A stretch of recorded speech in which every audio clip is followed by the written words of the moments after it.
Elsewhere, with no games on the schedule, the home of the Orlando Magic, the Amway Center, is being used as a...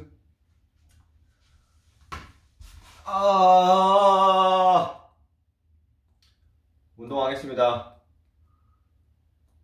원래 안 하려니까 진짜 조금 하려고 했는데 샤워하고 나니까 그나마 좀 괜찮아서 불태우겠습니다. 팔굽혀펴기랑 윗몸 일으키기 불태울게요. CNN을 보면서. Hand sanitizer, I thought, no, just gonna be to get into it. And then no less than a week later, I was already making bulk alcohol for hand sanitizer. It has been a wild ride to learn how and to try to get all the pieces in place. The labeling, or we'll wait. The partnership with Meals on Wheels, I think, was motivating, but also it felt like we had a focus. Thanks for coming today, ladies. The first thing I want you to do is sanitize your hands. Miscellaneous Distillery came through with the hand sanitizer that they've made, and that's what we've been using. All of our volunteers use it, all of our staff use it. It really has been just a community effort. There are so many pieces of this where people are just stepping up and doing whatever they can. We're very happy, very grateful that we can continue to work, continue to be supportive of the community, continue to be supportive of our staff, and serve a function in this time.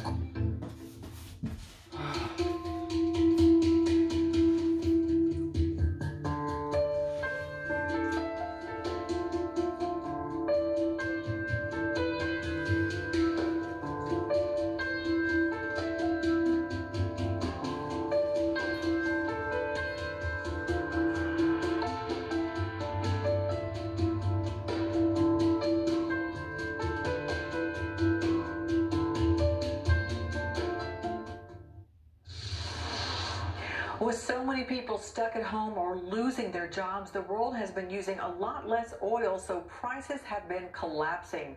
But now they're bouncing back from historic lows just a little bit. The WTI, as you see there now, is hovering at about $16 to $17 a barrel. There's no better correspondent than our John Defterios to break this down for us. It has been quite a roller coaster ride with oil prices, and now we've seen the most volatile week in the history of the oil market. What's going on? Well, it's going to be quieter as we finish out the week, unless there's an extraordinary shock at the end of the day here in the Middle East. Natalie, we saw swings of $50 a barrel.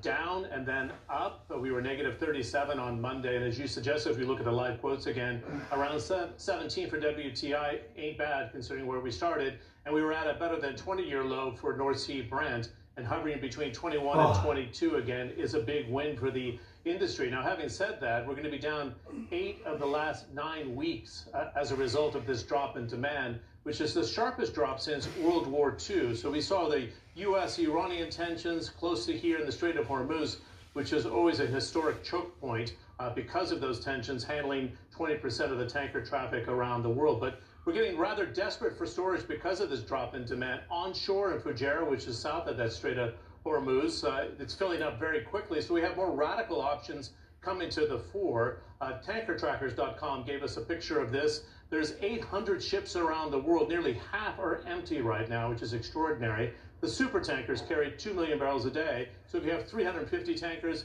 you're saying that you have storage of nearly 700 million barrels, if not more, because that number is just a little bit higher. And we see tanker rates rising because there's no place on shore to book over the next couple of months. We see in Cushing, Oklahoma, for example, it's filling up fast. Storage will probably fill up by the end of June in the United States. How much is demand down? 30% right now, and the International Energy Agency is suggesting that could be a historic 10% throughout an entire year for 2020, and perhaps a slow recovery in 2021, depending on when the economy opens up around the world going forward. All right, John Defterios for us. Thank you, John. We'll see you again soon. Well, the American jobs market has not been as bad as it is right now since the days of the Great Depression. More than 4 million Americans filed for unemployment benefits in the last week alone. You can see the rate of loss slowing down, but still it piles onto already awful numbers that have seen more than 26 million people losing their jobs in a little over a month. And this is how that graph looks on the ground. People unable to feed their families, lining up for food handouts. This is the scene just from outside of Miami, Florida. More than 1,000 families, some sleeping in their cars to keep a place in line. And scenes just like it are playing out across the country.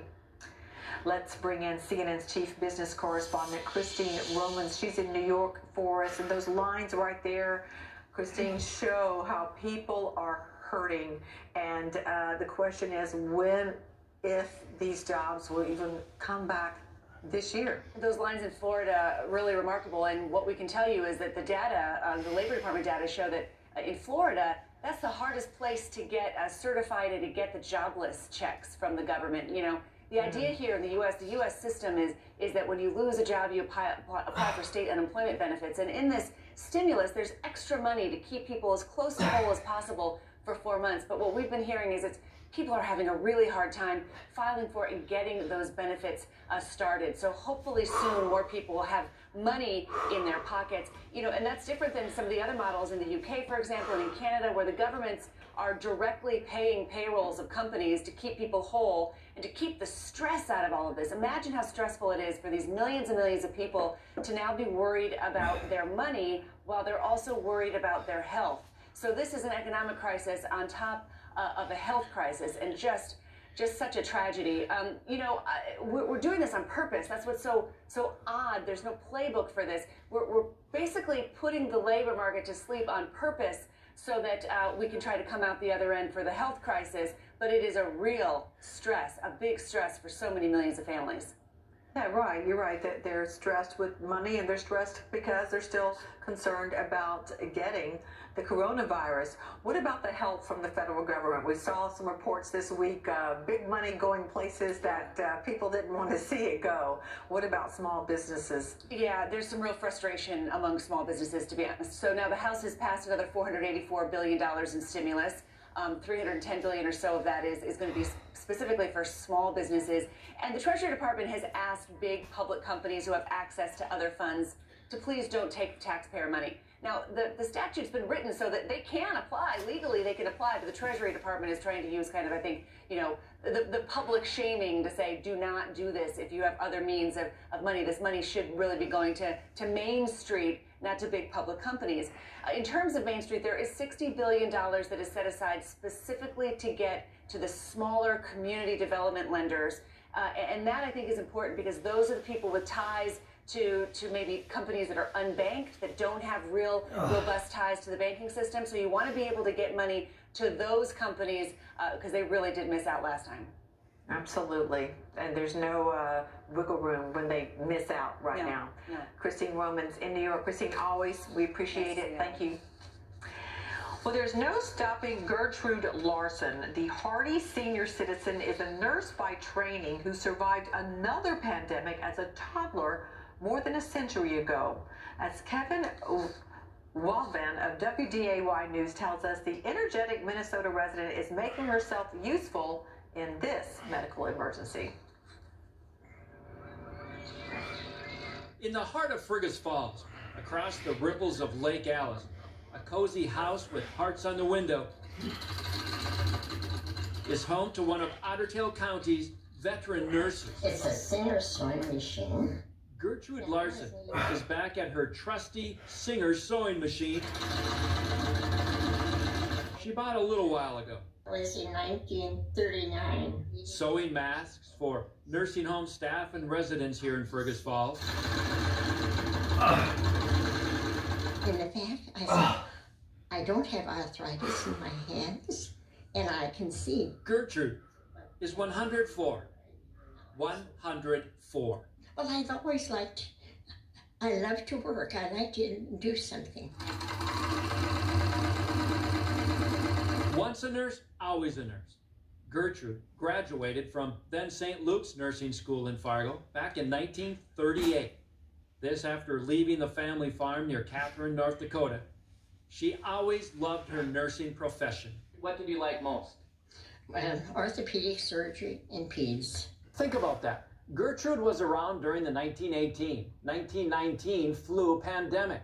On a farm near Nome, North Dakota, she remembers her mother isolating all of the kids on the farm, away from everyone else. And so, decades later, with more than a century behind her, this longtime nurse, sharp as a tack, wants to help in some way, and without recognition or fanfare. Having been brought up Lutheran, and Norwegian, I don't know, good or bad. At 104, Gertrude still lives in her own house, still climbs the stairs to her sewing room upstairs, which is soaked in the sun and adorned with an immigrant trunk from Norway. She says this mass project is simply doing what her ancestors did, taking care of each other. My Civil War grandma lived to be 103. So, but I outlived her by a year now. I'm so glad. From Fergus Falls, Kevin Wildman, WDAY News. Okay, how adorable is she? Way to go, Gertrude. Love that story. All right, coming up here, ready or not, several U.S. states are beginning to open up their economies. We take a look at some of those plans and the risks that come with them. Plus, as the epicenter of the outbreak slowly gets back to normal, CNN travels to Wuhan, China, and speaks to the widow of one of the first whistleblowers of COVID-19. For weeks, we've been cooped up working from home. The day is never ending. No escape. Screen time equals work time right now. Or the gift of time. You need to make yourself a priority. Richard Quest looks for ways Dashing away with a smoothing iron. to switch off. WFH, New Reality, this weekend on CNN. All new Inside Africa. Unlocking the mysteries behind the continent you thought you knew.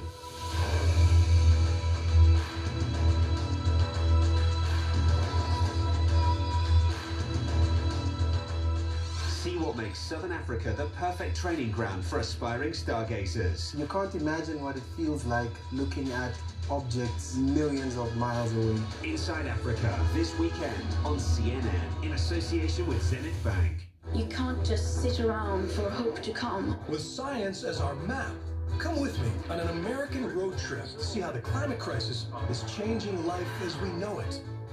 The Road to Change, America's Climate Crisis, Sunday on CNN.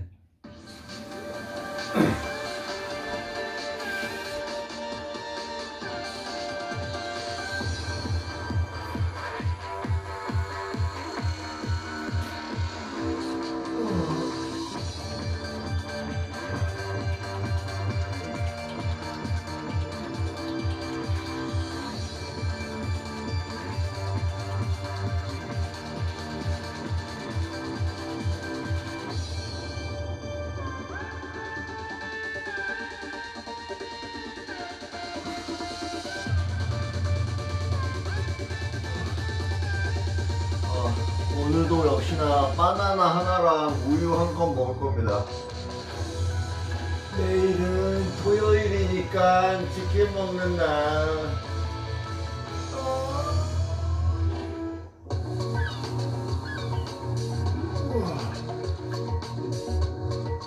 Business is all about making connections.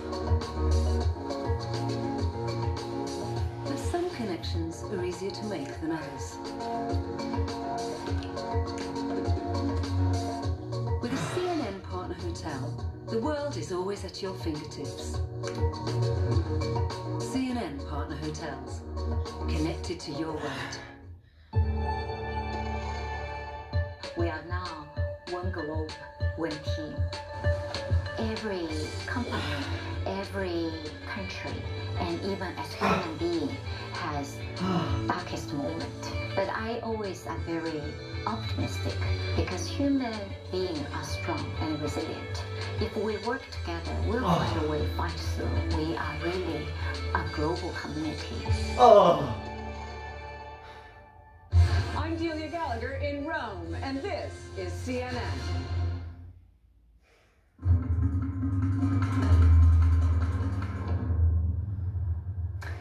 And welcome back. back to our viewers in the United States and around the world. I'm Natalie Allen, and this is CNN Newsroom live from our studios in Atlanta.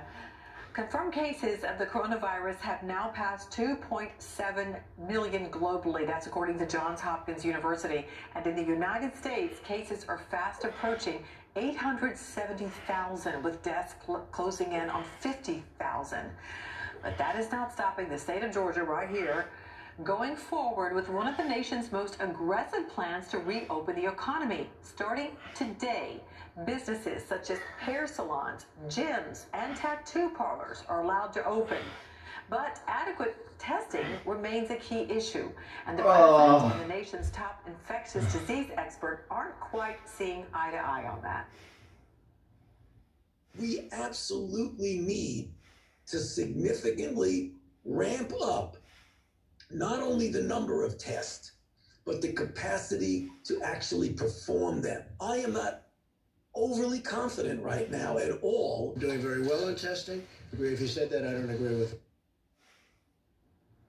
Anderson Cooper has more on where things stand. There are now more than 860,000 positive cases of coronavirus in the U.S. More than 49,000 people have died. And though the number of cases across the country is currently declining, there are fears a second wave could be even worse than what we've seen so far. We will have coronavirus in the fall. I am convinced of that. What happens with that will depend on how we're able to contain it when it occurs. We've also learned the virus has been in the United States earlier than previously reported. Autopsies in Santa Clara County in California show 2 people died of the virus there in February. The first on February 6th, more than 3 weeks before the first recorded victim in Washington state. That means there was community spread happening in California as early as mid-January, if not earlier than that. It's been almost 6 weeks since the president declared a state of emergency in the U.S. Scenes like these are no longer surprising in most parts of the country, but some states are taking the first steps on reopening. Georgia is one of them. Governor Brian Kemp is allowing some non-essential businesses to reopen, even though public health officials warn it may be too soon. I would tell him that he should be careful, and I would advise him not to just turn the switch on and go, because there is a danger of a rebound. As America tentatively makes moves towards reopening, the original epicenter of the outbreak, Wuhan in China, is working on getting back to normal. As that happens, a CNN crew, which had just made it out of the city before the long, tough lockdown, is now back. And along with the rest of Wuhan, they're reflecting on what happened. Here's our David Culver. As the folks that live here within Wuhan look to move forward after this lockdown has eased and try to resume life as it was prior to the lockdown, knowing it's going to look a lot different, they're also cognizant of what they have just experienced. And for many, that was a painful several months. Some of them losing loved ones, others losing their jobs and not sure if they'll have that financial cushion to return to. And it seems as of now, they won't have that, many of them at least.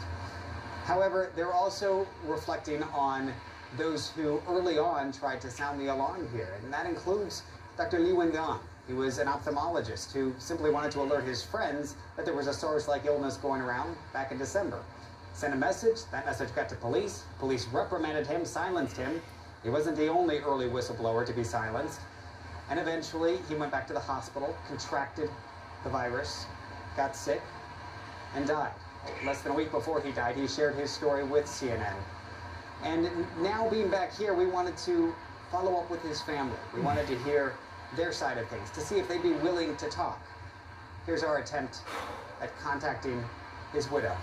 We've pulled up now to the apartment building of Dr. Li Wengang. He is really seen as a hero here in China. His widow lives in a building that I'm looking at just down the street here.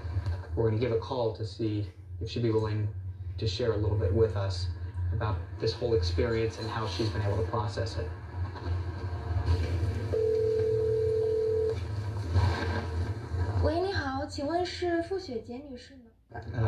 That was Dr. Li's widow who acknowledged her identity on the phone. We're just in front of where she lives. Part of the concern has been, since his story has been politicized by some here and outside of China, the concern is now that there's more pressure on his family to keep quiet and to simply not share beyond what Dr. Lee himself already shared.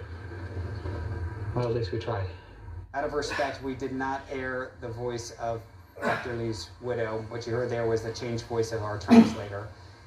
But Dr. Lee's widow told us that she's simply too busy to talk. She had other things to do and didn't go into much detail beyond that. There is a lot of fear surrounding speaking out, particularly to foreign media. There's distrust and concern. And even us being here as foreigners, there's an uncertainty as to what we could be bringing virus-wise into this area. That's because state media has focused heavily on the external threat and the potential that a second wave could be caused by imported cases. David Culver, CNN, Wuhan, China. Well, with people around the world confined to their homes, air quality in many cities has improved dramatically. Where has the pollution gone? Is there any chance we can try not to go back to where we were? We'll have an interview about that in a moment.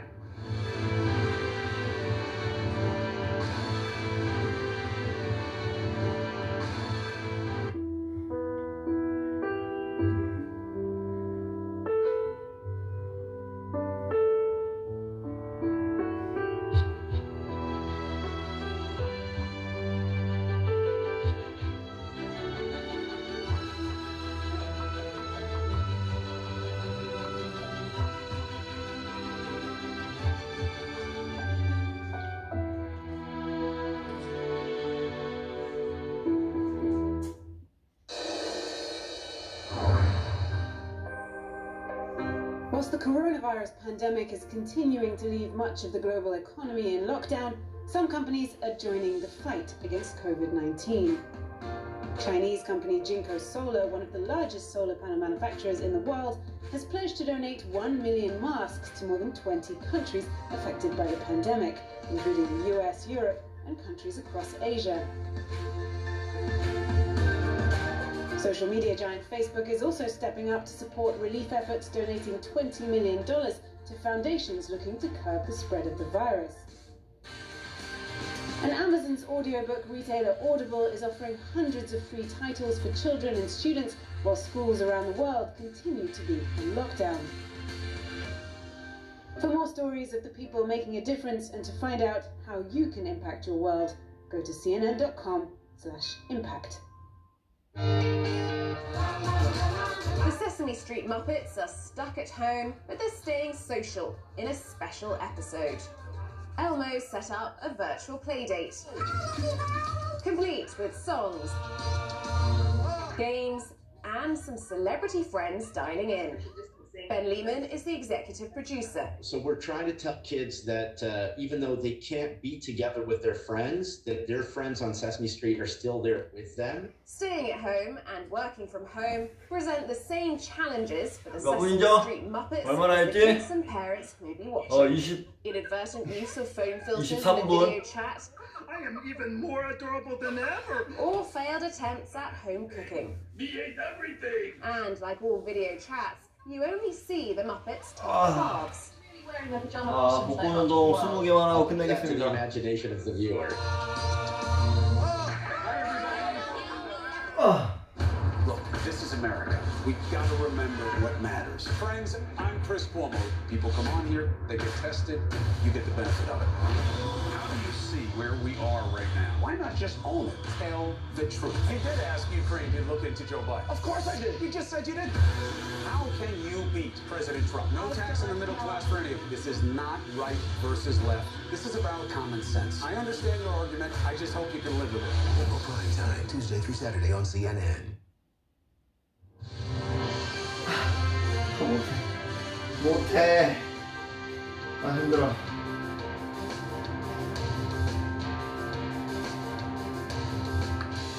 Well, the restrictions on everyday life that many nations have implemented to stop the coronavirus also are having an unexpected and, well, actually a wonderful result.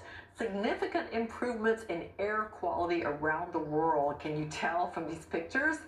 Researchers from IQ Air, a global air quality information and technology company, studied 10 major cities around the world. 7 of those cities saw their air pollution drop by as much as 60% in just 3 weeks. 더 것 같아. Now from Los Angeles, she is a geologist and executive director and co-founder